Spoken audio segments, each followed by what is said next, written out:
नमस्ते आप सभी को। मेरा नाम डॉक्टर कुणाल नाथ है और मैं एक न्यूरोलॉजिस्ट हूँ और मैं एलएलबी भी हूँ। मैं एक बैचलर ऑफ लॉज़ का डिग्री होल्डर हूँ।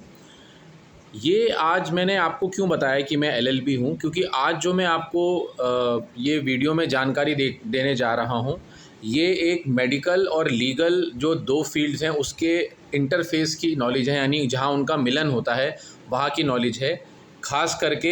जो हॉस्पिटल से रिलेटेड प्रॉब्लम्स आती हैं, चाहे वो हॉस्पिटल में कोई डेथ हो जिसमें मेडिकल नेग्लिजेंस हो, या हॉस्पिटल में नर्सिंग स्टाफ या डॉक्टर्स के साथ मारपीट हो, या हॉस्पिटल की कोई या क्लिनिक की प्रॉपर्टी को डैमेज हो।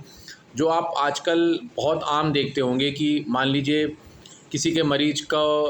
हॉस्पिटल में लेके आए इमरजेंसी में या कोई सर्जरी में या वैसे, और पेशेंट की डेथ हो गई या पेशेंट का वो क्लिनिकल रिस्पांस नहीं मिला जो वो उनके रिलेटिव्स उम्मीद कर रहे थे, और वहाँ पर उन्होंने डॉक्टर्स, नर्सिंग स्टाफ और पेशेंट्स के और उनके रिलेटिव्स के बीच में लड़ाई झगड़ा हो गया। कुछ उपद्रवी जो आए थे लोग साथ में, उन्होंने हॉस्पिटल में तोड़फोड़ मचा दी, नर्सिंग स्टाफ की, डॉक्टर्स की पिटाई कर दी। बाद में डॉक्टर स्ट्राइक पे चले गए, मेडिकल सर्विसेज बाधित हुई, बाद में बातचीत हुई, प्रोसेस ख़त्म हुआ, समझौता हुआ। आजकल ये चीज़ बहुत आम देखी जाती है। तो पहला जो मैं वीडियो बना रहा हूँ ये मैं डॉक्टर्स पर्सपेक्टिव से बना रहा हूँ कि यदि आपके हॉस्पिटल में कोई ऐसा केस होता है जहाँ पर आपके बेस्ट मेडिकल एफर्ट्स के बावजूद पेशेंट की जान नहीं बच पाती है, या उसको वो जो आउटकम वो एक्सपेक्ट कर रहा है वो नहीं आ पाता है, और पेशेंट्स के रिलेटिव्स आपके साथ मारपीट करते हैं, आपके हॉस्पिटल प्रॉपर्टी को या क्लिनिक प्रॉपर्टी को नुकसान पहुंचाते हैं, तो क्या कानूनी प्रावधान आपके पास हैं जिनके तहत आप अपनी रक्षा कर सकते हैं। और ये हर मेडिकल प्रोफेशनल, चाहे वो डॉक्टर हो, नर्सिंग स्टाफ हो, चाहे वो हॉस्पिटल में काम करने वाला कर्मचारी हो, उसको अपने कानूनी अधिकार पता होने चाहिए।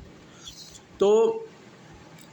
जब भी आपके हॉस्पिटल में कोई पेशेंट या उसका रिलेटिव डॉक्टर पे या नर्सिंग स्टाफ पे हाथ उठाता है, तो आपके पास इंडियन पीनल कोड के तहत क्या ऐसी धाराएं हैं जिसमें आप उनके अगेंस्ट केस बुक करा सकते हैं। दूसरा प्रश्न, क्या पुलिस डायरेक्टली ऐसे जो आपको पीट रहे हैं, मार रहे हैं या आपकी प्रॉपर्टी डिस्ट्रॉय कर रहे हैं, क्या उनको सीधा अरेस्ट कर सकती है। तीसरा, क्या इन जो जुर्म हैं, जो कि डॉक्टर की पिटाई करना, नर्सिंग स्टाफ की पिटाई करना, हॉस्पिटल की प्रॉपर्टी डिस्ट्रॉय करना, इसमें क्या मैक्सिमम सज़ा हो सकती है, और आगे क्या इन चीज़ों में, इन ऑफेंसेस में क्या समझौते डॉक्टर और या नर्सिंग स्टाफ और जो जिन्होंने मारपिटाई करी है उनके साथ हो सकते हैं कि नहीं। ये इंपॉर्टेंट बिंदु हैं जिन पे मैं संक्षिप्त में आज आपसे इसकी जो इंडियन पीनल कोड की धाराएं हैं उसके तहत आपको मैं इसके बारे में बताऊंगा। तो मान लीजिए कोई पेशेंट के रिलेटिव, मान लीजिए डॉक्टर ने आके बाहर बताया कि भाई पेशेंट नहीं रहा, ऑपरेशन के तहत हम उनको नहीं बचा पाए, आईसीयू में उसकी डेथ हो गई, और आप देखते हैं सडनली पेशेंट के रिलेटिव ने डॉक्टर के या नर्सिंग स्टाफ के चांटा मार दिया। और आजकल सब जगह सीसीटीवी कैमरा लगे हुए हैं, तो एविडेंस की प्रॉब्लम होती नहीं, एकदम आप दिख जाता है कि उन्होंने मारा है। तो अब आप इसमें क्या कर सकते हैं। अगर मान लीजिए आप किसी के चांटा पड़ा है डॉक्टर के या नर्सिंग स्टाफ के, तो ये कैटेगरी में आता है हर्ट के, असॉल्ट के, जो कि इंडियन पीनल कोड की धारा 319, 321 और 323, 319, 21 और 323 के तहत आता है, जिसमें ये एक नॉन कॉग्निजेबल ऑफेंस है। मतलब डायरेक्टली पुलिस, अगर आप पुलिस कंप्लेंट उसकी करते भी हैं तो डायरेक्टली पुलिस उस आदमी को अरेस्ट नहीं कर सकती है जब तक कि मजिस्ट्रेट से आप वारंट नहीं लेके आते हैं। तो अगर आपको कोई ऐसे हाथ उठाता है तो आप अगर सीधा पुलिस को बुलाएंगे तो पुलिस तहकीकात करके मजिस्ट्रेट वारंट का इंतज़ार करेगी, डायरेक्टली वो उस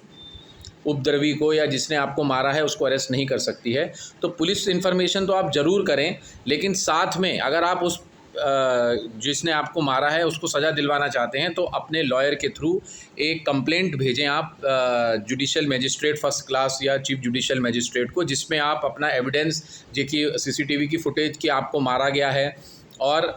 जो भी गवाह हैं उनकी चाहे आप स्टेटमेंट भी लिख सकते हैं, और आप एक कंप्लेंट चीफ जुडिशल मजिस्ट्रेट को भेज सकते हैं अपने वकील के द्वारा, या स्वयं भी भेज सकते हैं। यदि मजिस्ट्रेट साहब को आपकी वो कॉग्निसेंस लेंगे इस बात का, और अंडर सेक्शन 190 CRPC अगर उनको एविडेंस लगता है तो वो आगे इस में वारंट इशू कर सकते हैं और वो बंदा अरेस्ट हो सकता है। और अगर आप इस ट्रायल में जीत जाते हैं तो 1 साल तक की जो है सज़ा या फिर फ़ाइन या फिर दोनों, उस जो उपद्रवी जिसने आपको मारा है एलिज्ड, उसको ये सज़ा 1 साल तक की आप उसको जेल करवा सकते हैं। ये कंपाउंडेबल ऑफेंस है, मतलब कि अगर आप चाहें तो अगर वो आपसे माफ़ी मांगे तो आप समझौता भी with the permission of the court under section 320 CRPC कर सकते हैं। लेकिन यदि कोई ऐसा आदमी आता है जिसने डॉक्टर या नर्सिंग स्टाफ को इतना मारा कि वो ग्रीवियस हर्ट की कैटेगरी में आ गया, ग्रीवियस हर्ट जो हमारे IPC के आर्टिकल सेक्शन 320, 325 और 326 में डिफ़ाइन होता है, जिसमें बहुत सीवियर कैटेगरी की मार पिटाई हुई है, जिसमें कोई अंग परमानेंटली लॉस हो गया या 20 दिन से ज़्यादा उसकी वजह से डॉक्टर या नर्सिंग स्टाफ को भर्ती रहना पड़ा, या आप देखते हो किसी की हड्डी तोड़ दी, किसी का हाथ तोड़ दिया डॉक्टर का, आँख की रोशनी चली गई, ऐसे जो सीरियस इंजरीज़ होती हैं ये ग्रीवियस हर्ट की कैटेगरी में आते हैं। और इसके अंदर आप, ये एक कॉग्निजेबल ऑफेंस है। कॉग्निजेबल का मतलब सीधा पुलिस उसको, आप पुलिस कंप्लेंट में पुलिस उसको अरेस्ट कर सकती है, जिसके लिए उनको मजिस्ट्रेट परमिशन या वारंट की आवश्यकता नहीं है और डायरेक्टली इन्वेस्टिगेशन स्टार्ट कर सकती है। तो ऐसा अगर होता है तो तुरंत आप पुलिस को इन्फॉर्म करें, CCTV फुटेज दें और अपने एविडेंस जो भी गवाह हैं वो बताएं, तो तुरंत वो जो उपद्रवी है वो अरेस्ट हो जाएगा। और आगे अगर ग्रीवियस हर्ट होता है डॉक्टर या नर्सिंग स्टाफ या किसी भी पर्सन को, तो अप टू 10 ईयर्स या समटाइम लाइफ इम्प्रिजनमेंट, डिपेंडिंग कि कितना उसका ग्रीवियस हर्ट है उस पर उसको लगाया जा सकता है। मान लीजिए आपके हॉस्पिटल की प्रॉपर्टी में तोड़फोड़ होती है, तो उसके लिए हम क्या करें? तो उसके लिए section 427 of the Indian penal code बताता है, मिसचिफ के अंडर आता है कि अगर आपकी 50 रुपये से ज़्यादा की प्रॉपर्टी का डैमेज हुआ है तो फिर उसमें वही प्रोसीजर है कि आपको मजिस्ट्रेट साहब को पहले कंप्लेंट आपको भेजनी पड़ेगी वाया योर लॉयर या बाय योर सेल्फ। अगर उनको एविडेंस लगता है, वो कॉग्निजेंस लेते हैं अंडर 190 CRPC, तो वो इसके अंदर इन्वेस्टिगेशन स्टार्ट कर सकते हैं और इसमें 2 साल तक की सज़ा और फाइन का प्रावधान है। बट डायरेक्टली पुलिस इसमें एक्शन नहीं ले सकती क्योंकि ये नॉन कॉग्निजेबल ऑफेंस है।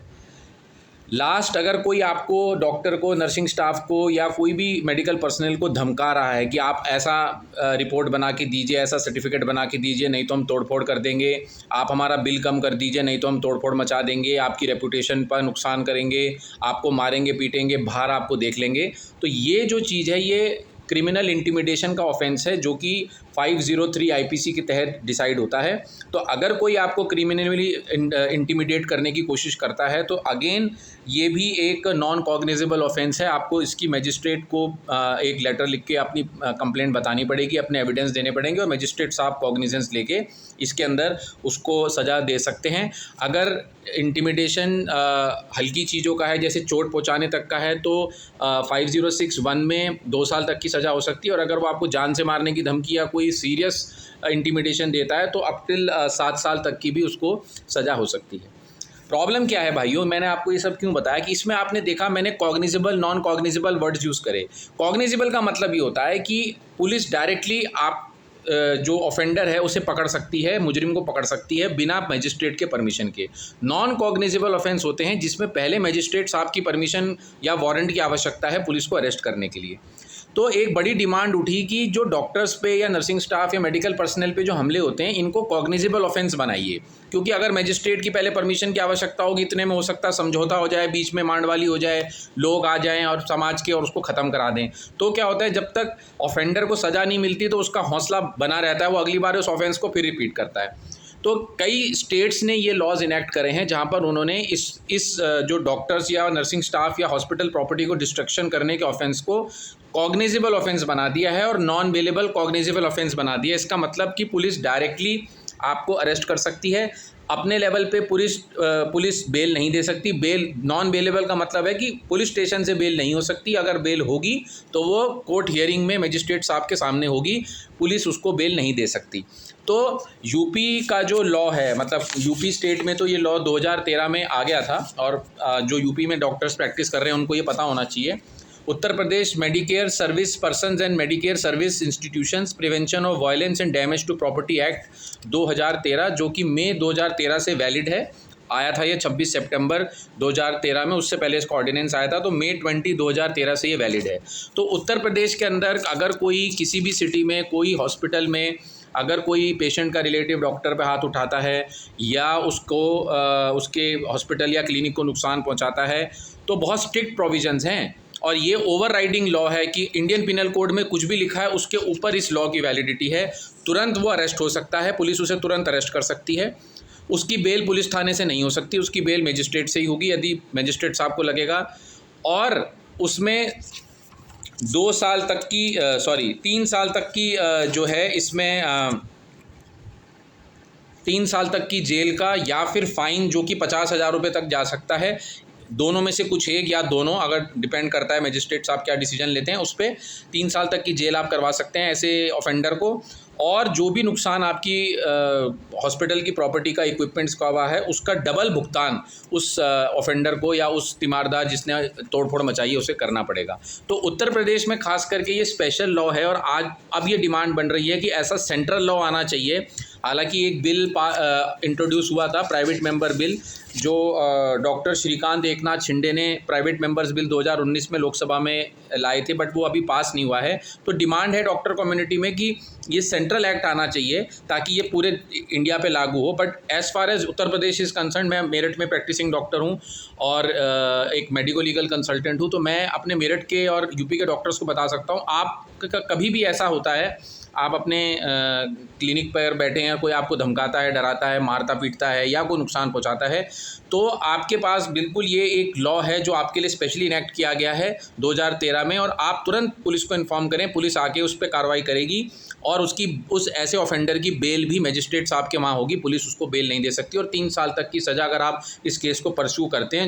तो उसको हो सकती है। तो इतने कानूनी अधिकार डॉक्टर्स, नर्सिंग स्टाफ और मेडिकल पर्सनल को पता होने चाहिए। पेशेंट्स के अधिकार और उनके क्या जो हैं उसको मैं अपने नेक्स्ट वीडियो में बताऊंगा। बहुत बहुत धन्यवाद।